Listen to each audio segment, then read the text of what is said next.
Imagine, just for a moment, getting to the heart of really complex ideas, but without, wading through mountains of text. That's pretty much what we try to do here. We take fascinating sources and really try to pull out the core insights for you. And today we're diving into something pretty profound, a concept called monorealism. Exactly. It's laid out in this paper, The One Reality, Monorealism from Timeless Wisdom to Quantum Truth by Al-Nasir Amlani. It's dated August 2025, so quite recent thinking on this. And it's not just dry philosophy, is it? It's really about understanding the fundamental structure of, well, everything, of existence itself. Right. So our mission today is to unpack what monorealism actually means. Uh-huh. We'll trace its roots, look at where it comes from in older wisdom traditions. And this is where it gets really interesting. I think we explore how modern science, specifically quantum physics, seems to be, well, echoing these very old ideas. Kind of amazing, really. It is. We want to connect those dots for you and leave you with a warm, kind of fascinating grasp of this idea of the one real. Okay, so let's get into it. Monorealism. What are we actually talking about here? Because it sounds like monotheism, but it's different. It is different, significantly so. Monotheism, belief in one God. Monorealism goes further. It suggests there's only one reality. Full stop. One reality, meaning? Meaning everything. Everything that exists, stuff we can see, stuff we can't, physical things, thoughts, consciousness, it all emerges from this single reality. But more than that, it's sustained by it, like moment to moment. And ultimately, it all returns to it. Okay, so the key difference then, with monotheism, often you have the idea of a creator who is somehow separate from the creation. Right? Exactly. Like an artist and their painting. Monorealism completely collapses that distinction. It says the universe isn't a separate artifact made by God. It's more like a living reflection of the divine real. Al-Kak, as it's called in the source. A living reflection. So not separate, but actually part of or an expression of that reality. Precisely. It's continuously manifesting as the real, not just made once and left alone. And this isn't a brand new idea. You mentioned roots. The paper quotes Imam Sultan Muhammad Shah Aga Khan III. Yes, a very clear statement. He said, Islam is not only monotheistic, but monorealistic. Monorealistic. That is to say, he continues, it not only asserts that there is but one God, but it also asserts that there is only one reality, of which God is the essence and all else is a manifestation. Wow. That's incredibly direct. It's not just about belief. It's about the nature of being itself. That's exactly. It's an ontological claim. It's saying the one isn't just a being to be worshipped. It is the fundamental fabric of all existence, the ultimate isness. So where does this line of thinking develop? You mentioned Ismaili philosophy. Yes, the paper traces it back there. To the concept of Tawhid, the oneness of God. But in this context, Tawhid isn't just about rejecting polytheism. It's a much deeper claim. That only God, the real, truly is. Everything else, its existence is contingent, dependent, derived from that one. Contingent, meaning it depends on something else for its existence. It doesn't stand alone. Correct. And Ismaili thought describes this beautifully through the idea of emanation. Not creation as a single past event, but like a continuous, timeless overflowing. An overflowing from what? From the utterly unknowable God, the ultimate source, flows the universal intellect, the Aql al-Kul. Think of it as the first light, the universal consciousness or blueprint. Okay, the universal intellect. And from that intellect emanates the universal soul, Nafs al-Kul. This is like the animating force, the principle that gives life and awareness to everything. Intellect, then soul. And from the soul come individual souls, and eventually the physical world, the material cosmos we experience. It's a hierarchy, yes, but one where everything remains connected back to the source, the real. It keeps God transcendent, yet intimately linked to all creation. That's quite a picture. The paper also mentions a metaphor used by Imam Sultan Muhammad Shah, right? The sun and the fountain. Ah, yes. It's a really helpful analogy. He compared God to the sun, the single source of light. Okay. And the universe is like the reflection of that sun you might see shimmering in the water of a fountain. Ah, I see. The reflection looks real. It has form, but it produces no light of its own. Exactly. It has no independent existence. Take away the sun, the reflection vanishes instantly. So the universe, in this view, is like that reflection, continuously dependent on the divine light, the real. Precisely. And this is key for you listening. It implies continuous moment-by-moment dependence. It's not that things were created and now run on their own. They are the reflection, constantly sustained by the source. So the big takeaway here is really about interdependence. Nothing is truly separate. Nothing. It's all interconnected, flowing from and returning to the one reality, like your breath as the source suggested part of a constant exchange. Okay, that's a powerful philosophical and spiritual framework. Now, let's shift gears slightly. How does modern science, particularly quantum physics, connect with this? It seems like a totally different world. It does, doesn't it? We used to have that Newtonian picture, the universe as a giant clock, predictable, mechanical, made of separate parts. Right, billiard balls hitting each other, cause and effect. Very neat. Very neat, but quantum mechanics just, well, blew that apart. Take the double slit experiment. It's famous for a reason. Can you give us the simple version? It can get complicated fast. I'll try. Basically, if you shoot tiny particles like electrons one by one at a screen with two slits in it, you'd expect them to just pile up behind those two slits like tiny bullets. Makes sense. But they don't. They act like waves. They somehow go through both slits at once and create an interference pattern on the detector screen behind it. Like ripples interfering in water. Both flits at once. How? That's the mystery. But here's the kicker.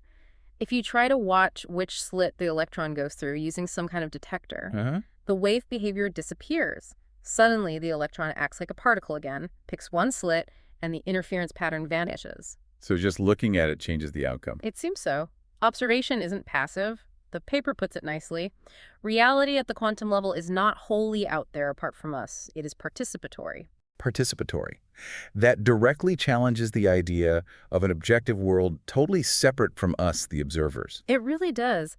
It suggests a much more intimate connection between awareness and the physical world, which, interestingly, resonates with the monorealistic idea that observer and observed are ultimately part of one seamless whole. Okay, that's one piece. What about entanglement?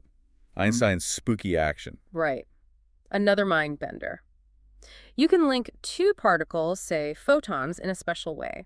Then you separate them, even by vast distances. Miles, light years, doesn't matter. Yeah. If you measure a property of one particle, like its spin, you instantly know the corresponding property of the other particle.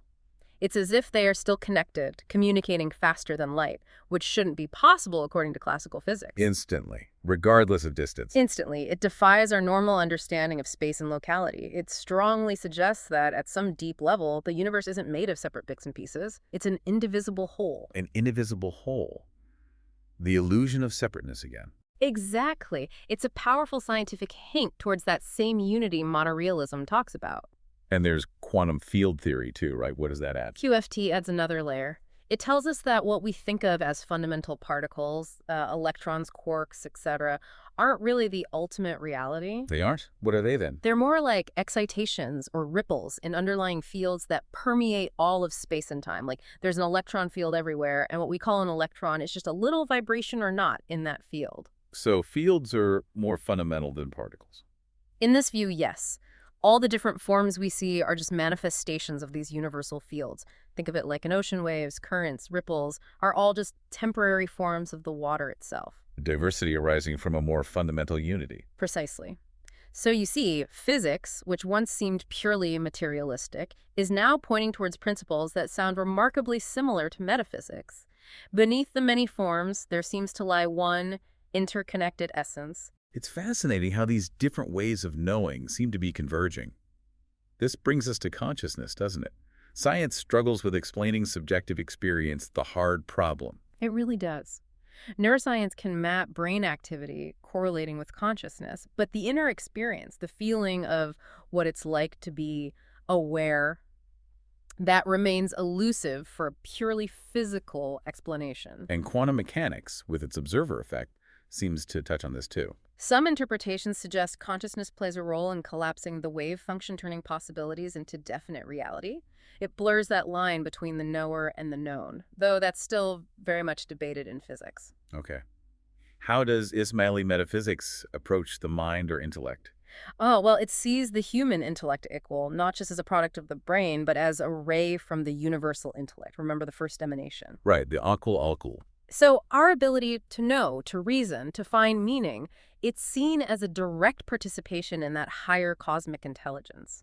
Knowledge becomes more than just data. It's a sacred connection, even a path back towards the source. Knowledge as participation in the real. That's a beautiful idea.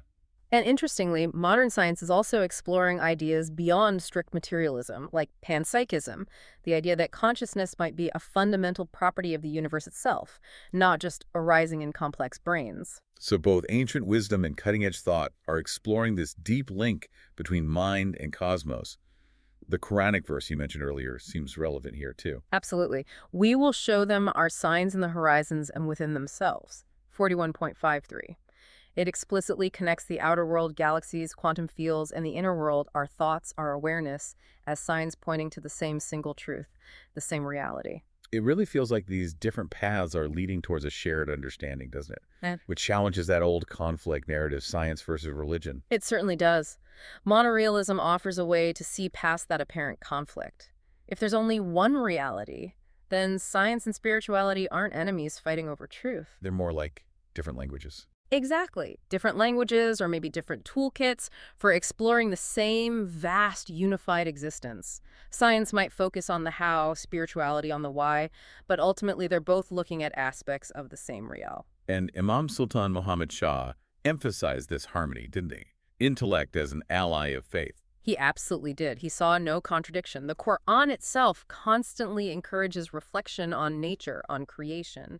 So scientific discovery doesn't undermine faith. It actually enhances it by revealing the incredible complexity and beauty of the real's manifestation. It inspires awe. So both quantum physics, with its entanglement in fields, and spirituality, with concepts like Todd, seem to converge on this core insight. Oh. Separation is an illusion. Unity is fundamental. That's the bridge. The insight is the same, even if the paths taken are different. And this wasn't just theory for the Imam. He actively promoted education that integrated both. Yes, he saw the danger of focusing only on material progress without corresponding moral and spiritual development.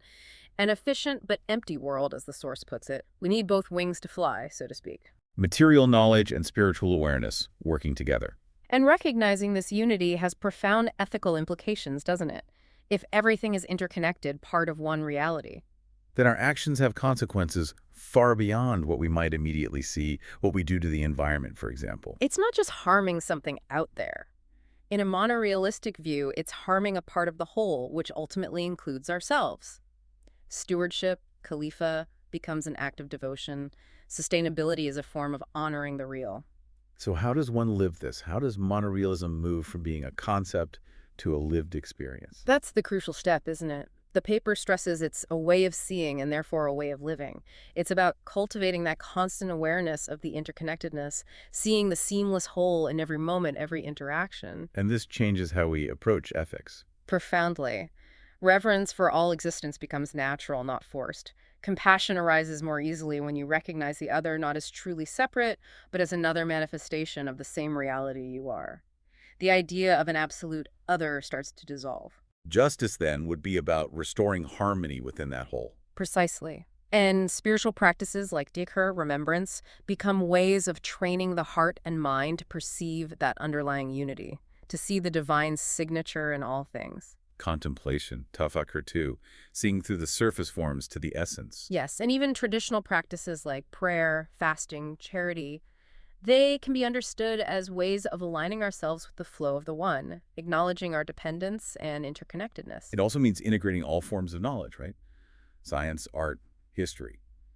They all become part of understanding the real. All truth belongs to the one reality. So seeking knowledge in any field can be a spiritual act. It's all part of exploring the different facets of that single diamond. And relationships. How does this view transform how we relate to each other? Love itself can be seen as the recognition of that unity. Seeing the real reflected in the eyes of another person. This naturally fosters forgiveness, humility, because who are you forgiving, ultimately? Another aspect of the same whole. So the invitation is to live as if every single act, every thought, has significance within this larger cosmic picture. Because from this perspective, it does. It ripples through the entire interconnected fabric. It's a timeless truth, this unity. But as the paper suggests, our understanding keeps evolving.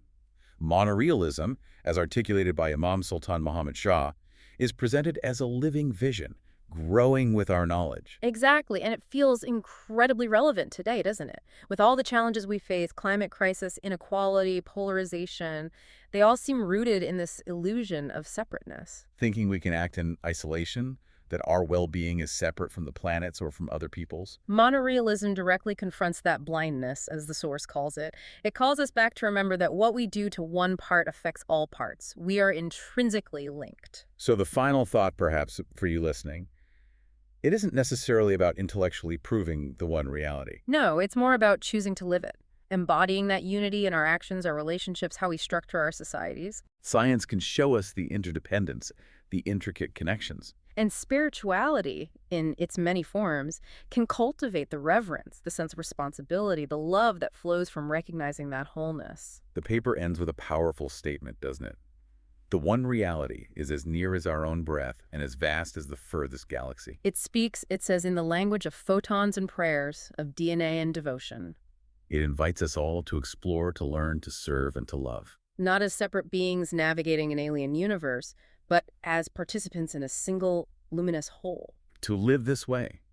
That's the path of monorealism. Yeah. The path that begins and ends in the same profound truth. There is nothing but the real, and everything else is its reflection.